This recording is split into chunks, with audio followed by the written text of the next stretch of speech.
Welcome to my channel, please subscribe to my channel. आज का हम मार्केट का एनालिसिस करके देखेंगे और कल स्पेशली नेक्स्ट वीक क्या होगा इसके बारे में हम देखेंगे। कल तो मुहूर्त ट्रेडिंग है, कल इवनिंग 6 PM से 7 PM उतना ही ट्रेडिंग होगा और 5:45 PM को प्री मार्केट ओपनिंग होगा, तो उससे कुछ फर्क नहीं पड़ेगा। 6 PM टू 7 PM सिर्फ 1 घंटा ट्रेडिंग रहेगा। कुछ स्टॉक्स आप बाय कर लीजिए। चलिए अभी देखते हैं आज का मार्केट का क्या सीन था। अभी आप देखेंगे ना कि मतलब ये चल रहा है कि निफ्टीज ब्लडी अक्टूबर, मतलब इस एक ही महीने में ऑलमोस्ट 30 लाख करोड़ का वेल्थ क्लियर हो गया लोगों का। 30 लाख करोड़ मतलब ये बहुत बहुत बड़ी रकम होती है। तो क्योंकि इतना सारा एफ ने सेल किया है और उतना ही डी ने बाई किया है, लेकिन समझिए कि एफ ने लार्ज कैप कंपनीज में सेल किया है तो डी ने मिड कैप कंपनीज में बाई किया है, इसलिए ये डिफरेंस है। नहीं तो हुआ क्या है, अगर आप देखेंगे तो एफ ने 1,14,000 करोड़ के आसपास सेलिंग की है और डी ने 1,07,000 करोड़, मतलब there is a difference of only 7K crore.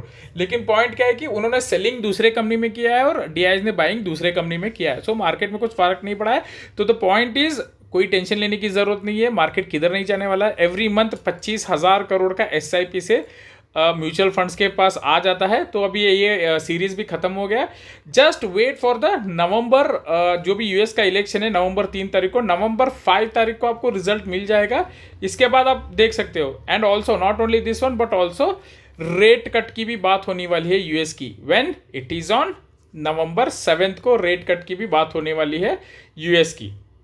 ठीक है, मीन्स नेक्स्ट वीक थोड़ा क्रूशियल रहेगा ऊपर नीचे, क्योंकि ट्रंप वर्सेस जो कमला हैरिस का ना ये बहुत मतलब बड़ा फाइट सा चल रहा है।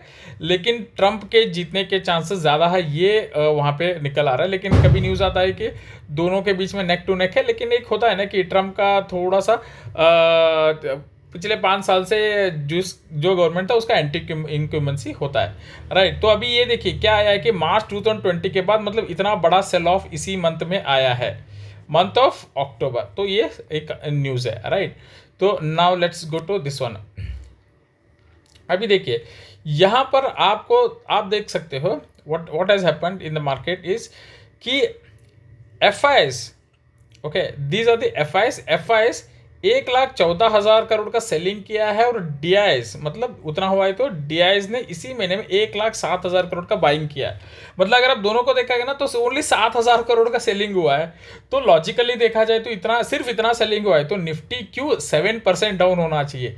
तो पॉइंट वही है फ्रेंड्स, अगर FIs ने रिलायंस में सेलिंग किया है तो DIs ने कोई दूसरे कंपनी में बाइंग किया है। क्यों ऐसे करते हो लोग, बाय क्यों नहीं कर सकते? क्योंकि सेबी का एक रूल है कि 50,000 करोड़ का ही स्टॉक्स हर महीने लार्ज कैप में इन्वेस्ट किया जा सकता है। तो DIs ने तो 50,000 करोड़ का तो बाय कर दिया था, लेकिन FIs ने more than 80,000 crore large cap से सेल कर दिया है। तो जो भी डिफरेंस रहेगा, लार्ज कैप गिरा है और निफ्टी में या बैंक निफ्टी में लार्ज कैप ही सबसे ज़्यादा है। तो कोई डरने की बात नहीं है, सिर्फ एक रीज़न चाहिए अभी DIs को बाय करने के लिए। अभी देखिए टेक्निकली तो मार्केट नीचे है, लेकिन this is the opportunity. Discount चल रहा है मार्केट में। मार्केट में क्या चल रहा है फ्रेंड्स? डिस्काउंट। ये बड़ा मौका है, ये बार बार नहीं मिलता। अभी भी DIs के पास कितना पैसा है? 1 लाख करोड़ एक्स्ट्रा है और 25,000 करोड़ तो और आने वाला है। तो बी पॉजिटिव, आप कैश में ये करिए, ट्रेडिंग का थोड़ा सा छोड़ दीजिए। फिलहाल के लिए स्टॉक्स बाय कर लीजिए जो fundamental strong debt free companies वगैरह है। जैसे अभी डाबर का एक अच्छा कंपनी है, फिलहाल के लिए बहुत अच्छे रेट में मिल रहा है। इसका रिपोर्ट अच्छा नहीं है, बाय करके 1 साल के लिए छोड़ सकते हो इसको। तो आराम से कम 30% you can easily expect in Dabur, right. तो अभी फिलहाल और देखते हैं। और एक चीज़ आ रहा है कि जैसे इंडिया और चाइना का एक जो बॉर्डर का इश्यू था ना, तो डिसएंगेजमेंट वगैरह हो गया। तो इस वजह से थोड़ा सा एक हमारा रिश्ते में जो खटास थी ना इंडिया और चाइना का, वो भी थोड़ा सा हल्का सा अच्छा हुआ है।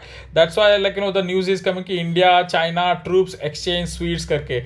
अभी शायद वो ब्रिक्स का भी मीटिंग चल रहा है ना वहाँ पर। मोदी जी भी वहाँ पर है और चाइना का जिपिंग भी वहाँ पर है। So these are the things. और एक एनालिस्ट है नीलकंठ मिश्रा जी, इनका कहना है कि economy has clearly slowed but expect a recovery bye जनवरी में नहीं, जनवरी तक। क्योंकि मेन 3 इवेंट क्या है? एक है यूएस का इलेक्शन, राइट फ्रेंड्स। दूसरा क्या है? यूएस का रेट कट। तीसरा क्या है कि RBI का rate cut in the month of December. इसके बाद कौन सा आने वाला है, हमारा बजट, मतलब आने वाले सिर्फ 3 महीने में इंडियन बजट है, फाइनेंशियल प्लानिंग, राइट। तो ये सब कुछ भी होने वाला है। होपफुली कुछ टैक्सेशन में सेंट्रल गवर्नमेंट हमको कर दे। सो अभी और एक देखिए, ये एक्सिस बैंक सीईओ क्या कहते हैं कि expect interest rate in India to remain higher for longer time. Friends एक बात मैं आपको कहना चाहूँगा कि जो भी मार्केट में न्यूज़ आता है सबको सुनने की ज़रूरत नहीं है। ये सब ऑपरेटर जो बोलते हैं ना, मैनिपुलेटर, ये सब इसी में ही आता है। एक न्यूज़ फैला दो, ऐसा होगा वैसा होगा। So I really don't think, I just included this news ताकि मैं आपको बता सकूं कि ऐसे न्यूज़ पे हमको ध्यान देना नहीं रहता। अभी देखिए यहाँ पर निफ्टी मतलब 6% तक ये हो गया, नीचे आ चुका है आफ्टर द सिंस मार्च 2020। देखिए तब का टाइम अलग था, अभी डीआईएस के पास इतना पैसा है कि एफआईएस कुछ भी करेंगे तो we can easily handle it, उतना हम इजीली कर सकते हैं। टेक्निकली देखा जाए ना, टेक्निकल व्यू क्या कह रहा है कि सेलिंग प्रेशर इन निफ्टी अभी भी है, क्योंकि अगर 24,100 अगर ब्रेक होगा तो निफ्टी और नीचे जाएगा।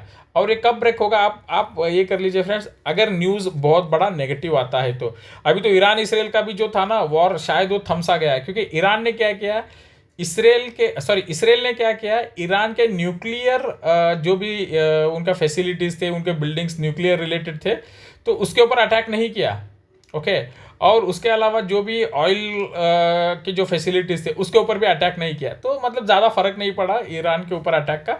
तो ईरान ने भी कुछ अभी फिलहाल के लिए नहीं किया। So the main point is कि मार्केट कब 24,100 टूटेगा, अगर कोई बड़ा बैड न्यूज़ आया। अभी फिलहाल के लिए न्यूज़ कैसे आ सकता है कि यूएसए का इलेक्शन ही अगर डेमोक्रेटिक वगैरह जीत गया तो we will follow Dow Jones, American market जो है ना उसको भी हम फॉलो करते हो, शायद ज़्यादा ना करें लेकिन थोड़ा बहुत हम करते ही है, क्योंकि करेंसी गोल्ड ये सब कुछ भी मैटर करता है।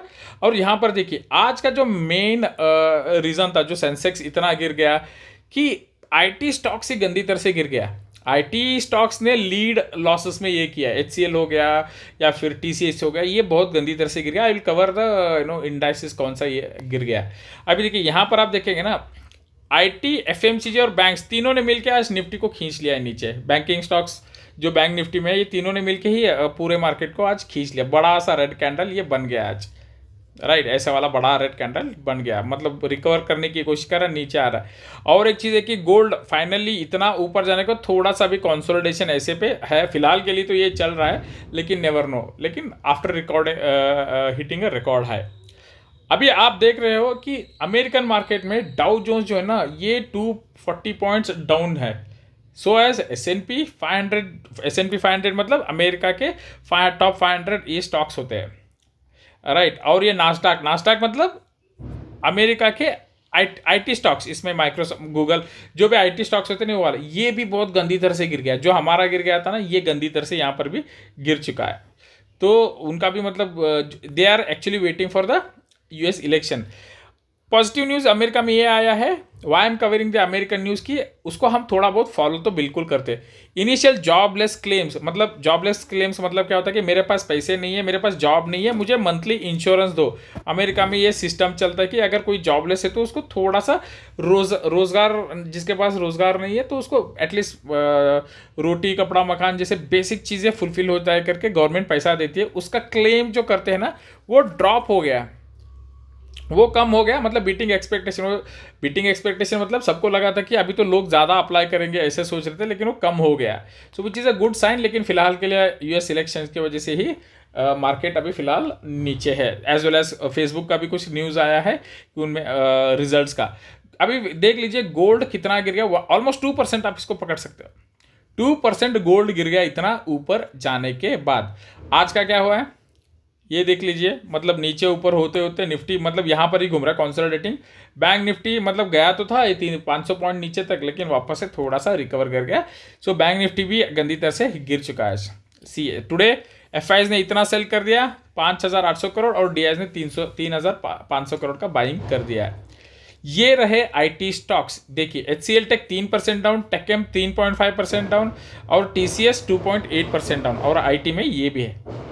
देखिए मतलब जो टॉप लूजर्स है ना उसमें से तो 4 तो आईटी स्टॉक्स है। तो these are the main stocks which drag the market down. और बैंकिंग में आप देख लीजिए यहाँ पे Axis bank down, ICICI bank down, Kotak भी हल्का सा डाउन, एचडीएफसी तो मतलब इसमें क्लोज हो गया, फ्लैट क्लोज हो गया। मेजर कंट्रीब्यूटर लॉस के लिए प्रॉफिट बुकिंग वाला ये वाला stock, as well as FMCG देख सकते हो, मैरिको डाउन, हर स्टॉक मतलब ये 1%, 1%, 1%, और ब्रिटानिया भी नीचे, नेस्ले भी नीचे, तो ऑल द स्टॉक्स FMCG ने भी नीचे इसको खींच लिया। अभी आप देख लीजिए फ्रेंड्स, यहाँ पर आप देख सकते हो कि FIs ने अक्टूबर महीने में 1,14,000 करोड़ का सेलिंग किया है एंड DIs ने 1,07,000 करोड़ का बाइंग किया for the month and month analysis को अगर हम देखेंगे तो। सो ये अभी फ़िलहाल के लिए न्यूज़ चलते आ रहा है। सो लेट्स सी अभी और क्या होगा, कैसे होगा, we will cover the next this one. कल के मार्केट में हम देखेंगे क्या होगा, कैसे होगा। प्लीज़ चैनल को सब्सक्राइब करिए और कमेंट करिए और लाइक करिए। Take care, bye bye.